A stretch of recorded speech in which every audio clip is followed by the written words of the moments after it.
आप सबको नमस्कार। मैं बहुत अनुग्रहित हूँ आप लोगों का। हेलो हेलो जी, सभी को नमस्कार। मैं अनुग्रहित हूँ कि आप लोगों ने आज ये मौका दिया और खास करके क्रिएटिव हिस्ट्री ग्रुप के अधिकारियों के मेरा आभार है कि उन्होंने कुंवर सिंह का स्मृति व्याख्यान के लिए मुझे बुलाया है। कुंवर सिंह जी को मैं एक जमींदार के रूप में नहीं, जननायक के रूप में देखता हूँ और उस तरीके से उनका अध्ययन किया जाए वो पक्ष बाकी है कि जननायक के रूप में काम हुआ है उन पर। मैं नहीं कहता काम नहीं हुआ है, लेकिन फिर भी बहुत सारी बातें बाकी हैं। खास करके रिमोट एरियाज में उनके जो प्रभाव थे, शाहबाद के बाहर भी, उस पर अध्ययन करने की ज़रूरत है। उनसे कड़ी को लेकर के आगे मैं थोड़ा सा व्यापक रूप में देखना चाह रहा हूँ कि उनसे पहले की कैसी परंपरा थी विद्रोह की। मैं कोई सिद्धांत की स्थापना नहीं करने आया, न व्याख्या करने आया हूँ। आप ऐसे समझें कि मेरा इंटरेस्ट इंटरडिसिप्लिनरी हिस्ट्री में है और माइक्रो और लोकल हिस्ट्री में भी मेरा इंटरेस्ट है और उस तरीके से मैं काम करते रहा हूँ। वैसे जो मेरा पहले का मुख्य फील्ड है वो हिस्ट्री ऑफ साइंस है, लेकिन इस पक्ष में भी विलेज हिस्ट्री, माइक्रो हिस्ट्री, इसमें भी मेरा इंटरेस्ट है और इसलिए मैं आज यहाँ पर खड़ा हूँ आपसे बात करने के लिए। तो इस दृष्टि से आप ऐसे समझें कि मैं फील्ड वर्क जो है मेरा, लोकल हिस्ट्री और माइक्रो हिस्ट्री, अल्टरनेटिव हिस्ट्री भी कहें, तो फील्ड वर्क की रिपोर्टिंग मैं करना चाह रहा हूँ। कोई थ्योराइजेशन मैं नहीं करूँगा कि मैं कैसे प्रभावित हुआ, कैसे इंस्पिरेशन मुझे मिले और फिर उसके हिसाब से बहुत छोटी छोटी बात को लेकर के मैंने बड़ी बातें लिखी और बाद में किताब के रूप में वो चीज़ आ गई। तो उसके बारे में बतलाऊँगा, खास करके जो यंग हिस्टोरियन हैं, बड़े स्कॉलर हैं और केवल हिस्ट्री के नहीं सभी ब्रांच के। मेरा ये मानना है कि हम अपनी सहूलियत के लिए डिसिप्लिन को बांटते हैं। प्रकृति ने डिसिप्लिन नहीं बनाया है। आज से 3000 साल पहले जाइए तो ये हिस्ट्री वगैरह नहीं था, वो नेचुरल हिस्ट्री उसको बोलते थे या नेचुरल फिलॉसफी बोलते थे। बाद में धीरे धीरे उसको अलग किया गया। तो ये सहूलियत के लिए है और सारी चीज़ें एक दूसरे से मिली हुई हैं।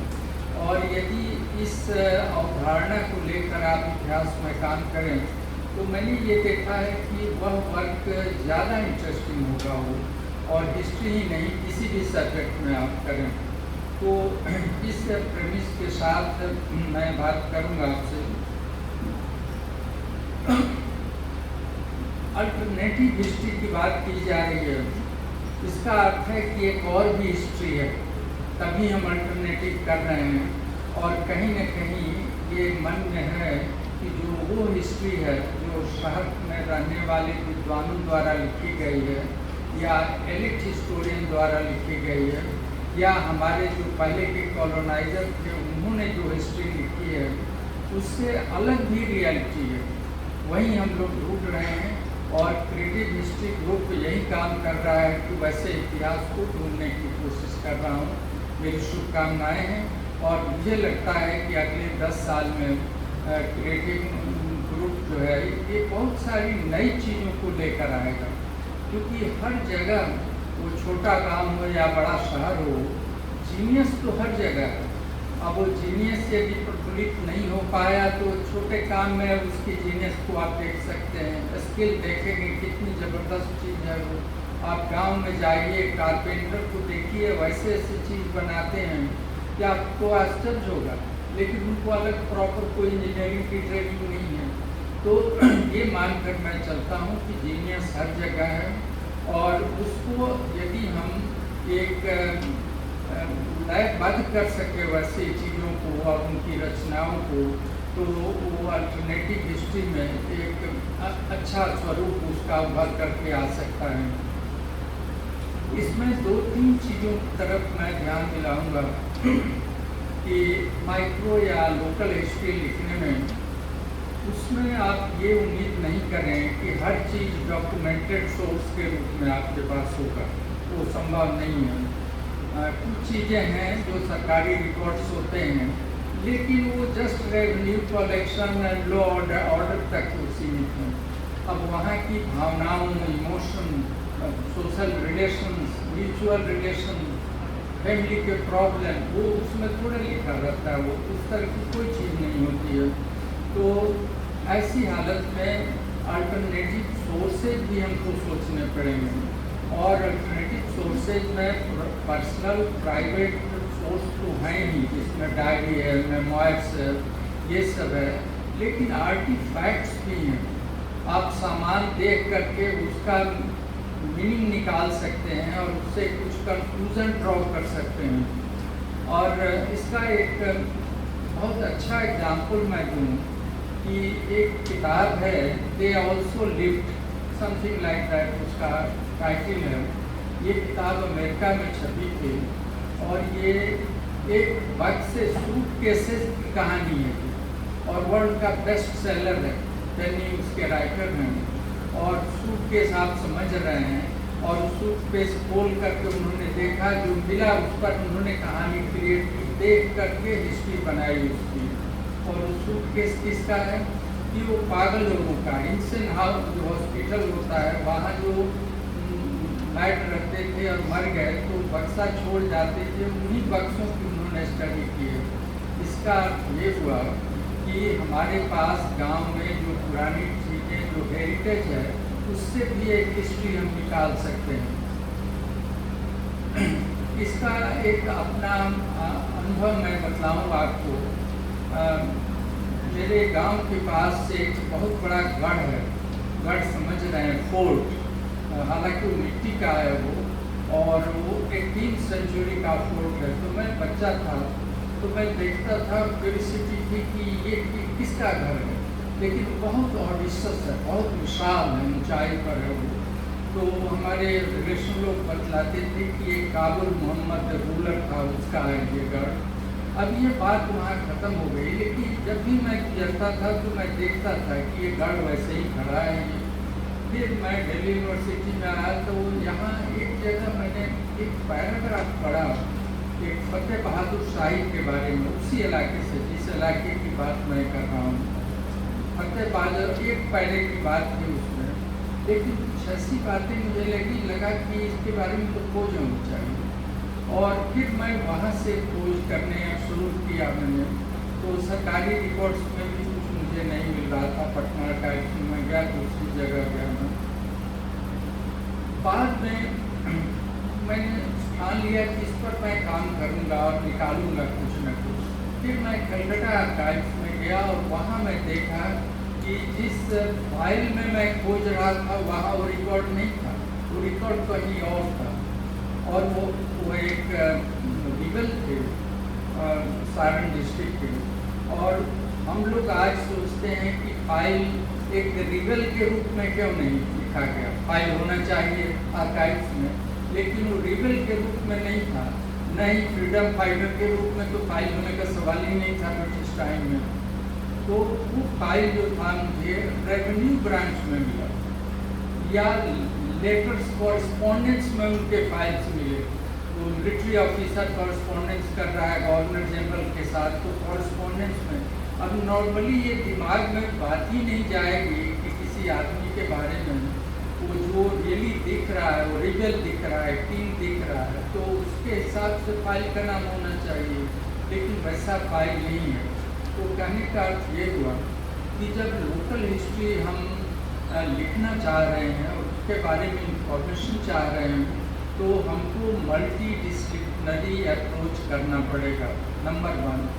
नंबर 2, यदि आप हिस्ट्री के हैं तो एंथ्रोपोलॉजी का भी हेल्प लीजिए, और सोशियोलॉजी का जो होते रहा है, ऐसी बात नहीं है कि मैं पहली दफ़ा ये कह रहा हूँ, लेकिन इसमें मैं ऐड करना चाह रहा हूँ इस साहित्य का भी हेल्प लीजिए।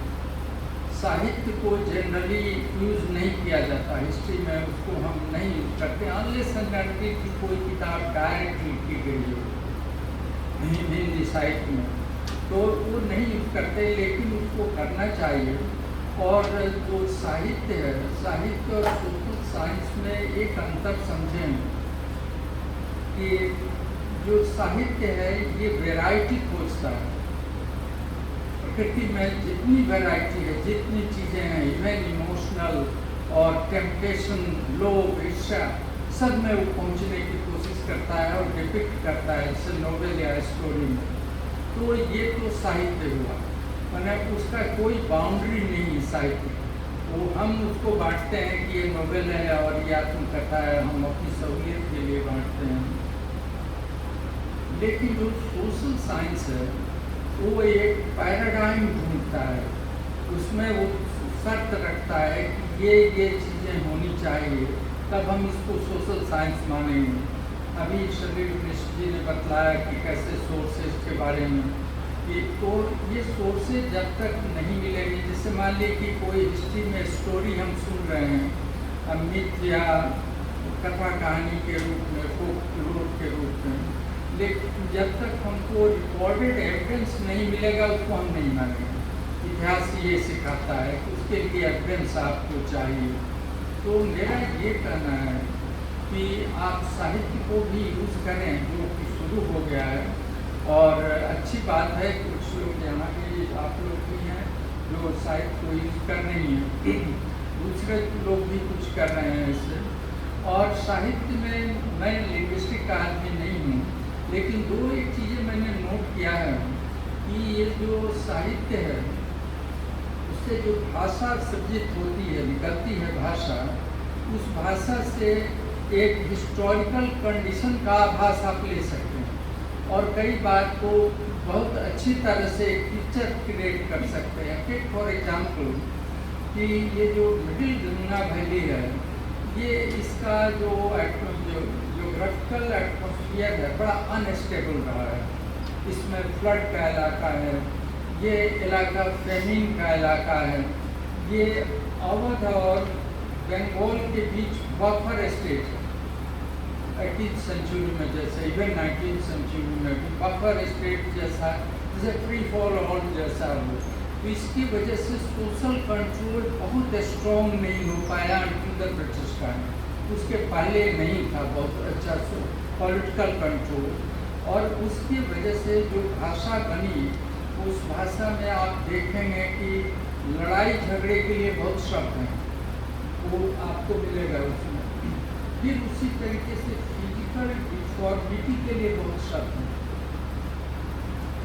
जैसे किसी का पैर टेढ़ा है उसके लिए, या मेंटली कोई प्रॉपर नहीं है तो उसके लिए बहुत सारे शब्द हैं। उसी तरीके से दुख और पीड़ा के लिए भी शब्द हैं कि यहाँ तो लाइफ अनस्टेबल था, सब कुछ ठीक चल रहा है, फ्लड आया, खत्म हो गया, अब दुख में खड़े हुए हैं।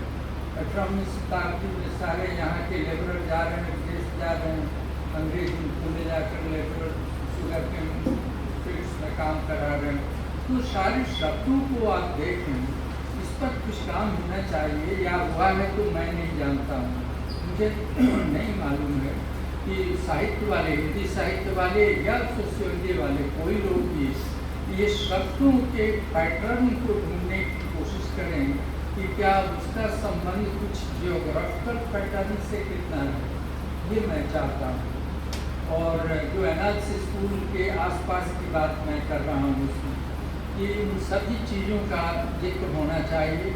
तो इस मैं गंगा मिडिल वैली के बारे में बात कर रहा हूँ, और उसमें मेरा ये कहना है कि रिटन डॉक्यूमेंटल सोर्सेज के साथ साथ और भी सोर्सेज यूज होना चाहिए, जिसमें आर्टिफैक्ट्स, हेरिटेज, ऐसी चीज़ों का मैंने जिक्र किया, फोकलोर, फोक टेल्स का यूज होना चाहिए। लेकिन जियोग्राफी का भी एक कंसिडरेशन होना चाहिए कि टोपोग्राफी कैसी है इसका, और इसके वेदर कंडीशंस कैसे हैं। मैं अभी थोड़ी देर में आऊँगा, अपनी किताब पर आऊँगा मैं, तो बतलाऊँगा कैसे मैंने उसमें यूज़ किया जियोग्राफी को। तो ये कुछ टेक्निक्स हैं। ये मैंने कहा कि फील्ड वर्क का रिपोर्टिंग मैं करूँगा, कोई सिद्धांत मैं नहीं बतला रहा हूँ। मुझे जो लगा उससे मुझे इंफॉर्मेशन मिले और उसी इंफॉर्मेशन को मैंने एक किताब के रूप में उसे परिणत किया। उसी तरीके से ये जो हिस्टोरिकल सोर्सेज हैं, आप एग्जैक्टली ये मानकर मत चलिए कि क्लासिफाइड मिलेगा आपको। कई बार बहुत रिमोटली कनेक्टेड होता है और वहाँ एक क्लू आपको मिल जाएगा, वहाँ से आप ढूंढिए। और ये आपका हिस्टोरिकल सेंस होना चाहिए कि आप कैसे उसको दूसरी जगह ढूंढ रहे हैं और उसकी रियलिटी में कितना पहुँच रहे हैं। तो ये भी एक बात है जो यंग स्कॉलर्स काम कर रहे हों। और मैं एक तरीके से सभी विधाओं के बारे में बात मैं कर रहा हूँ, केवल हिस्ट्री की बात नहीं कर रहा हूँ। साहित्य वाले भी कर सकते हैं ये सारी चीज़ें। जो नेचुरल एनवायरनमेंट की बात जो मैं कर रहा हूँ, तो एक तो उसका जो तुरंत बदलते रहता है वेदर कंडीशन और एनवायरनमेंट, आउटर एनवायरनमेंट की बात है। लेकिन जो टोपोग्राफी है वो भी बहुत इम्पोर्टेंट है। मैंने ये मार्क किया कि यदि क्यों नहीं नॉर्थ, गंगा के नॉर्थ का पार्ट है, अंग्रेज या यूरोपियन क्यों यहीं पर सशक्त बन पाए, इसके पीछे ज्योग्राफिकल कारण क्या है, ये मैंने समझने की कोशिश की। और क्यों नहीं गंगा के साउथ में बहुत इफेक्टिव हो पाए, स्पेशली जैसे पटना से दक्षिण की तरफ नहीं जा पाए, उतना ज़्यादा प्रभाव उनका नहीं रहा। लेकिन वहीं सारण डिस्ट्रिक्ट, मुजफ्फरपुर, चंपारण, देवरिया, गोरखपुर, उसमें प्रभाव उनका रहा।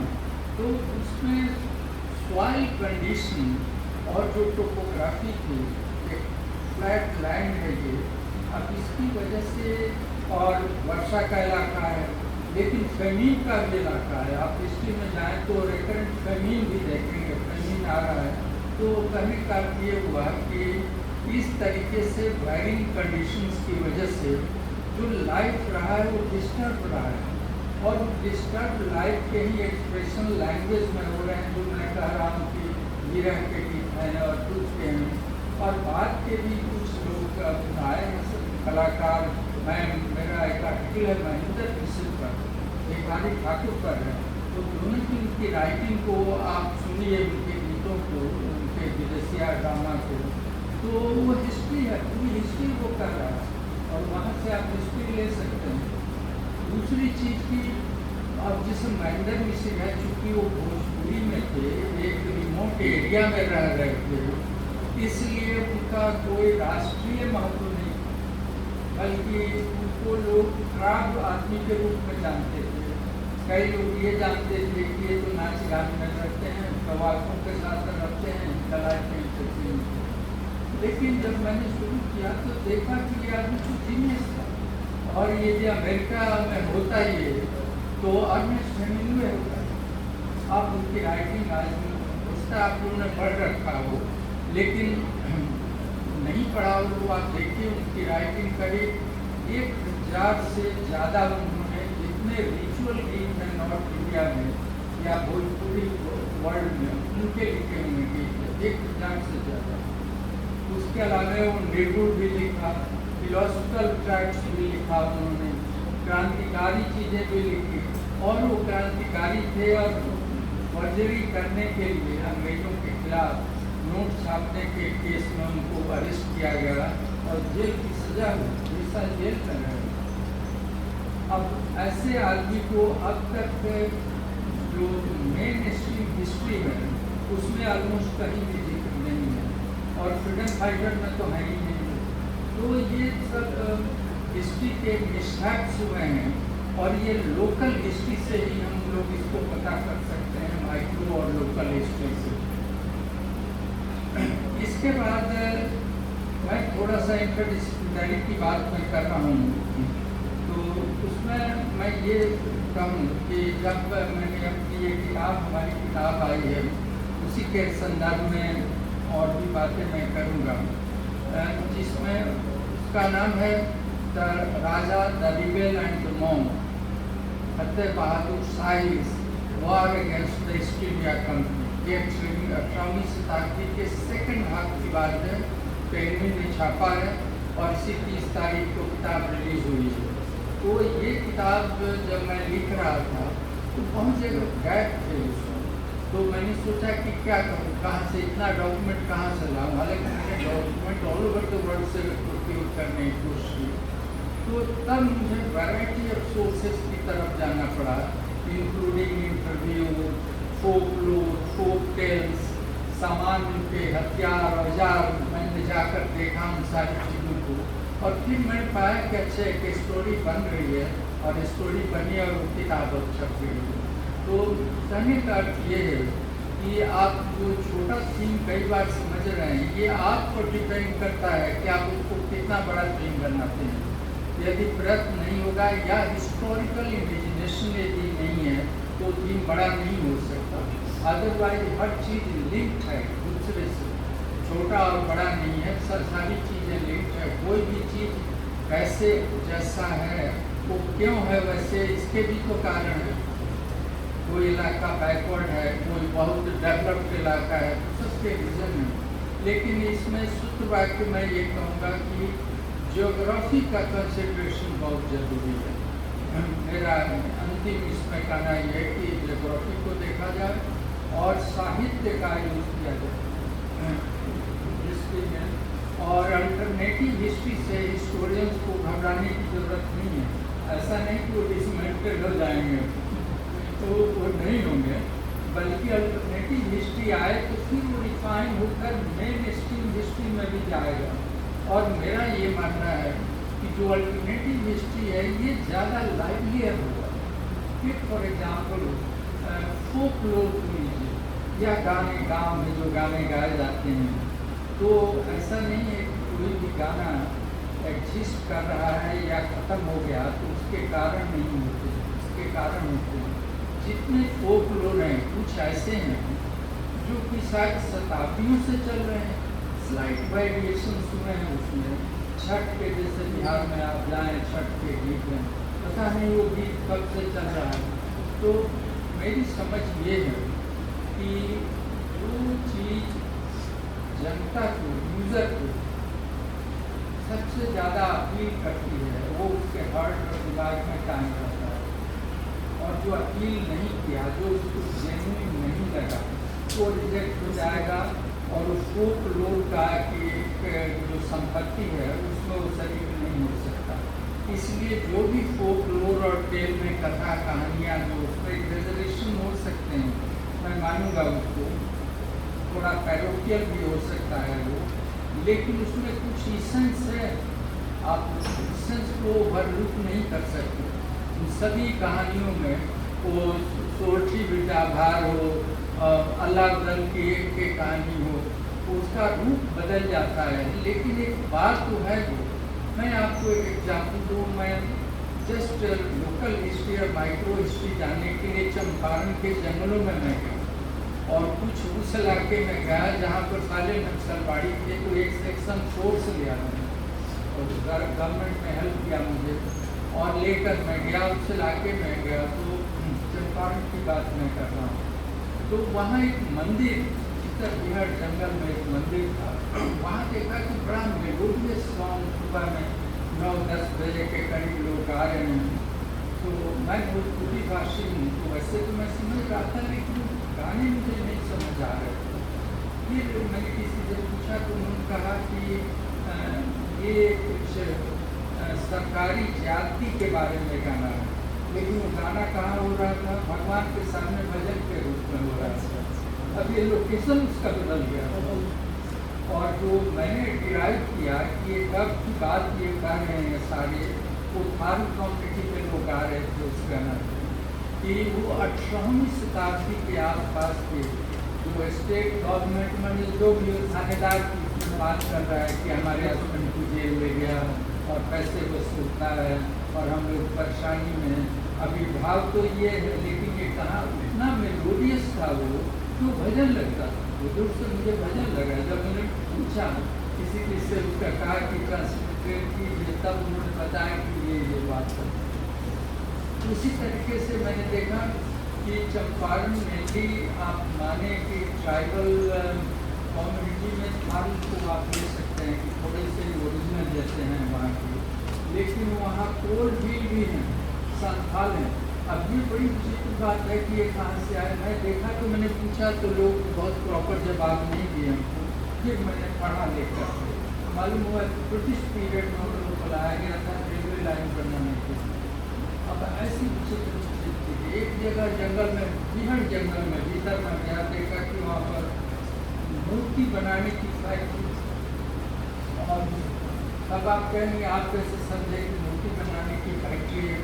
तो जैसे हाथ बनी हुई मूर्ति है, किसी का हाथ अभी बन रहा है, किसी का दोनों हाथ बन गया है, किसी का चेहरा बन गया, और वहाँ पर बड़े बड़े स्लैब बना के रखे हुए। उसके बारे में कुछ कहीं जिक्र नहीं है। जब इतनी बड़ी फैक्ट्री की मूर्ति बनाने की, इसका इसका कुछ ट्रेड होगा, कुछ पॉलिटिकल कॉन्वर्सेशन होगा, कुछ नहीं, इस तरह का मुझे कहीं नहीं मिला। तो जो भी क्रिएटिव हिस्ट्री ग्रुप में काम कर रहे हैं, मैं समझता हूँ कि ऐसी टिक बातें मैं कर रहा हूँ उसमें, लेकिन इस पर आप ध्यान दें तो बहुत इंटरेस्टिंग हिस्ट्री हो सकती है। और मैं आपको बतलाऊँ जस्ट उत्साहित करने के लिए यंग लोगों को कि मैंने इस तरह के जितने काम किए सभी को फिल्म वालों ने लाइक किया और सब पीछा कर रहे हैं। मैंने 5-6 मैंने स्टोरी की और सब फिल्म वाले लाइक कर रहे हैं उसको। इसका अर्थ है कि अपील है, उसका कहीं अपील है अच्छी चीज़ों का, और वो सब फैक्ट पर बेस्ड है। ऐसा नहीं कि अपने मन से इमेजिन कर लिया। जहाँ इमेजिन करते हैं वहाँ लिखते हैं कि ये मेरा इमेजिनेशन है, या आप लिखते हैं कि ये माइथोलॉजी कर रहा है यहाँ के लोगों से मैंने पूछताछ की तो उन लोगों ने, मैं लिख देता हूँ उस पर। तो ये थोड़ी सी बातें की मैंने शेयर की, और लेटर शो की 1-2 साल के बाद मिले तो आप लोग हमसे बेटर काम करके दिखाएं। चलिए, ओके।